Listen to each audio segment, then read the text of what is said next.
На наших глазах Беларусь проходит один из важнейших исторических периодов. Фактически под угрозу поставлено существование нашей государственности. Определяется цивилизационный путь дальнейшего развития белорусской нации и государства.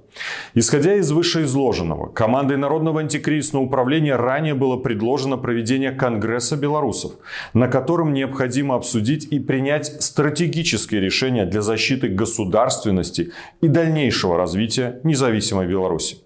Исходя из базовых принципов демократии, представляется принципиально важным, чтобы при подготовке и проведении Конгресса были соблюдены открытые и демократические процедуры, среди которых необходимо выделить следующие. Первое. В Конгрессе должны принять участие избранные делегаты, представляющие белорусское общество. Все иные формы не позволяют Конгрессу иметь представительные функции.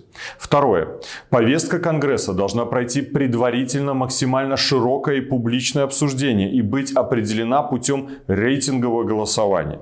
Третье. Для обеспечения максимального представительства важно было бы предусмотреть возможность участия в Конгрессе порядка 1000 делегатов. Четвертое. Конгресс должен быть созван в целях реального объединения граждан Беларуси для защиты белорусской государственности. Пятое.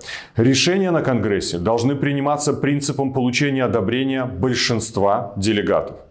Для созыва Конгресса полагаем важным сформировать организационный комитет, в который предлагается включить представителей политических и гражданских инициатив.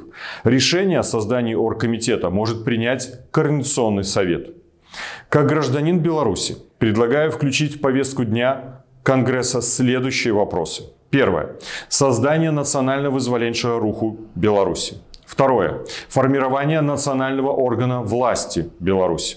Готов как политик пройти процедуру избрания в качестве кандидата в делегаты Конгресса. В целях наделения Конгресса функциями представительного органа, максимального учета мнения белорусского общества, мы предлагаем проведение Конгресса на вышеуказанных принципах.